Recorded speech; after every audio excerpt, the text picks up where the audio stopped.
আজ শনিবার 10 মে 2025 তারিখে উপদেষ্টা পরিষদের এক বিশেষ সভা অনুষ্ঠিত হয়।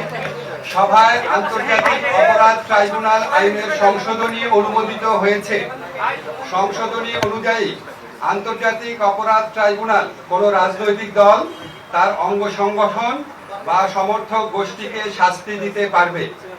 উপদেষ্টা পরিষদের বৈঠকে আন্তর্জাতিক অপরাধ ট্রাইব্যুনালে বাংলাদেশের আওয়ামী লীগ ও তার নেতাদের বিচার কার্য সম্পন্ন না হওয়া পর্যন্ত দেশের নিরাপত্তা ও সার্বভৌমত্ব রক্ষা, জুলাই আন্দোলনের নেতাকর্মীদের নিরাপত্তা এবং আন্তর্জাতিক অপরাধ ট্রাইব্যুনালের বাদী ও সাক্ষীদের সুরক্ষার জন্য সন্ত্রাস বিরোধী আইনের অধীনে সাইবার স্পেস সহ আওয়ামী লীগের যাবতীয় কার্যক্রম নিষিদ্ধ করার সিদ্ধান্ত গ্রহণ করা হয়েছে।